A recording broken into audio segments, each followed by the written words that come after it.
Hello and welcome to Wisdom Trek. This is Guthrie Chamberlain, and I'm your guide to wisdom and creating a living legacy.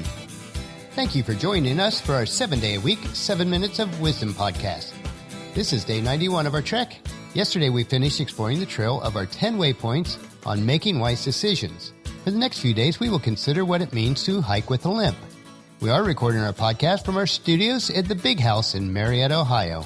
I spent Saturday working on our formal dining room, stripping the old varnish off of the woodwork, which is a lot of wood as there is quarter-sawn oak wainscoting about 1/4 of the way up, as well as the doors, windows, and 2 built-in cabinets. In other rooms that I have already completed, I used paint and varnish remover, which is quite caustic and messy. For this room, I've decided to try a different tactic and use Scotch-Brite hand scrubbers and mineral spirits. While it does not strip quite as clean down to the bare wood, it did do a good job of removing the varnish without as much mess, cleanup, and toxic fumes. Seems like with each room that I work on, I come up with some slight way of improving the process. With the size of the house and the renovations I still have left to do, I still have many opportunities for improving this process. As with all skills that we possess, if we continue to learn and practice, we can improve our craft. This is part of the refining process. And it's time now to head out on our trek for today, and as we climb a steep and very rugged trail, I want you to think about how difficult it would be if we were to hike this recovering from a broken hip or hip replacement.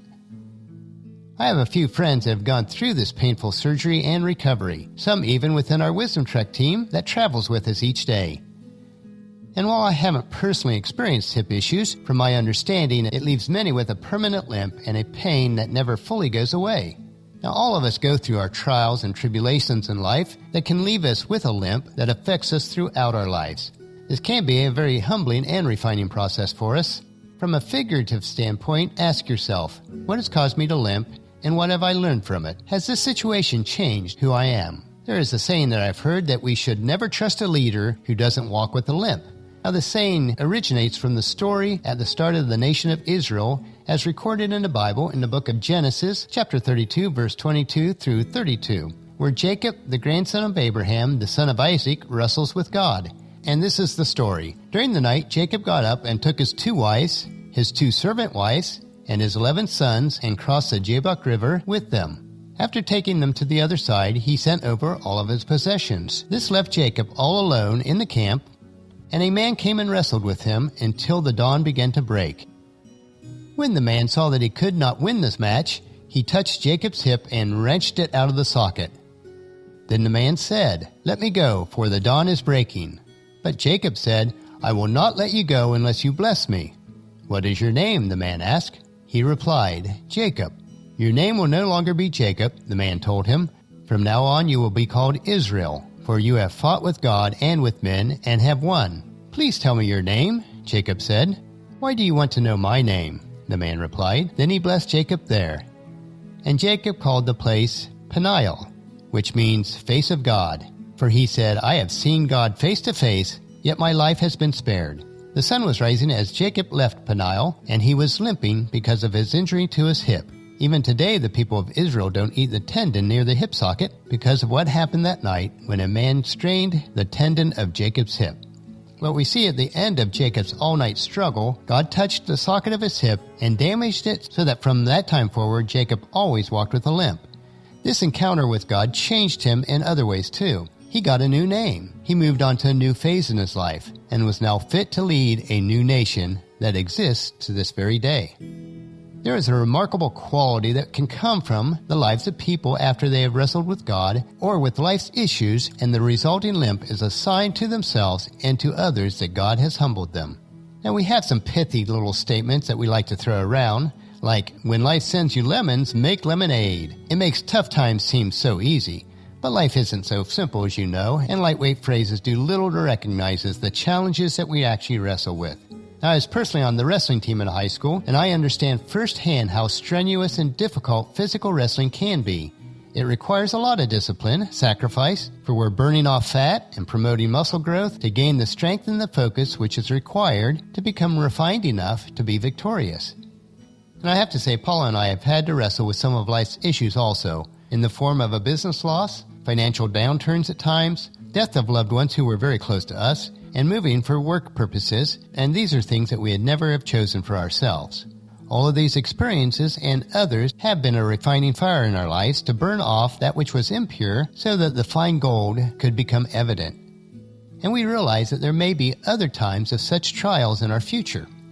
Now, all of us experience seasons of wrestling and testing, discipline and sifting, such as described in the book of Hebrews chapter 12, verses 1 through 13, which we'll look at tomorrow. We may wrestle with health issues, financial stress, depression, relational difficulties, brokenness, failure, loss, grief, and desert-type seasons in our lives and on our spiritual journey. If we don't anticipate and expect them, we will be surprised and confused when they come. For the next few days, we'll travel on some key trails as we prepare ourselves for these types of seasons of our lives. And the first trail that we'll look at today is Perspective is Everything. A perspective of places of sickness, pain, and challenges in our life probably needs some thought. We would be well served if we take some time to develop healthy theology around pain and the hard things of life as a Christ follower. As John Wibner frequently said, if our theology doesn't work in real life, then we really need to rethink our theology. When we experience difficult seasons, it doesn't mean that God isn't present or has stopped loving us. It doesn't necessarily mean that we even lack faith or have brought this upon ourselves through doing something that was wrong. Following Jesus doesn't exclude us from encountering pain and challenges in our lives. In fact, we are told in Scriptures to expect it. A robust theology equips us with the knowledge and expectations that when pain comes, God walks us through it. These difficult realities are part of life, in the now, and that which we haven't fully experienced is God's kingdom and of God's commitment to us as children so we may grow up into Him. Our perspective is important because it affects how we respond to the hard things of life. Will we see these seasons as a reminder of God's lordship and loving activity in our lives can lead to greater intimacy with Him? Or will we see them as evidence of His absence and lack of love, which leads to bitterness, fear, and isolation from Him and others? C.S. Lewis reminds us that God whispers to us in our pleasures, speaks in our conscience, and shouts in our pains. It is His megaphone to rouse a deaf world.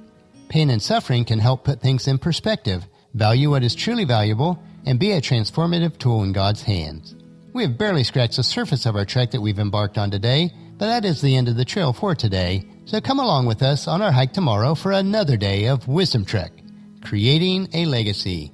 Tomorrow we'll learn how to prepare for hiking with a limp while we build on today's trek, realizing that we are not alone. Well, that'll finish our podcast for today. If you've missed any of the previous podcasts, please check out Wisdom Trek at iTunes, Stitcher, SoundCloud, Spreaker, YouTube, or on wisdom-trek.com. If you enjoy these daily doses of wisdom, these little nuggets that we consume, I encourage each of you to take the time to invest in yourself in the following 3 ways. First, invest with your time in improving Wisdom Trek by leaving your name, email address, and comment on the website so we can provide you with wisdom and insight that best fits your needs. Second, invest in yourself by listening to the 7 Minutes of Wisdom through Wisdom Trek each day.